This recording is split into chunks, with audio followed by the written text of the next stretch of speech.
Pemirsa, isu terkait kekerasan seksual terhadap anak, pernikahan usia dini, dan penyalahgunaan narkoba di Aceh dinilai cukup memprihatinkan.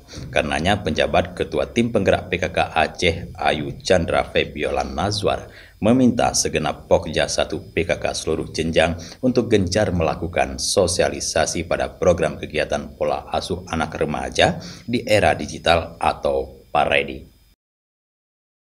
Hal itu disampaikan Ayu Marzuki dalam rapat konsultasi Pokja 1 se-Aceh di Hotel Kuala Raja Banda Aceh Selasa 30 Mei 2023. Menurut Ayu, sosialisasi Paredi menjadi tugas utama Pokja 1, terutama tugas yang membidangi pembinaan karakter keluarga. Di samping itu juga tidak luput meningkatkan kegiatan utama PKK lainnya yang mencakup pelaksanaan 10 program pokok PKK. Mulai dari gotong royong, kerja bakti, kebersihan lingkungan, dan kegiatan gampung yang sudah menjadi adat kebiasaan di lingkungan masing-masing.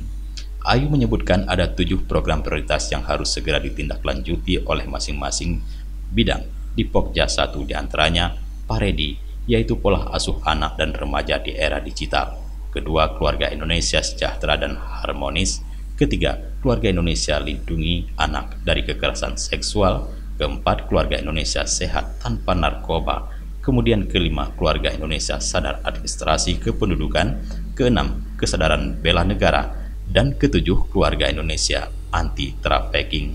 Lebih lanjut, Ayu juga mengatakan masih ada beberapa hal yang perlu ditindaklanjuti seperti penguatan nilai agama dan moral di masyarakat menjadi pedoman dasar terwujud sebuah keluarga yang sakinah dan berakhlak karimah. Lalu terkait masalah kebersihan lingkungan juga terus diprioritaskan karena kebersihan juga merupakan hal yang paling utama dalam kehidupan sehari-hari di lingkungan. Oleh karena itu penanganan dan pengolahan sampah, jambanisasi, saluran air bersih, SPAL juga terus diperhatikan. Ia mengharap momentum rakon ini akan memberikan dampak positif bagi peningkatan peran nyata dalam pembangunan di segala bidang. Dari Banda Aceh, Tim Liputan Aceh TV melaporkan.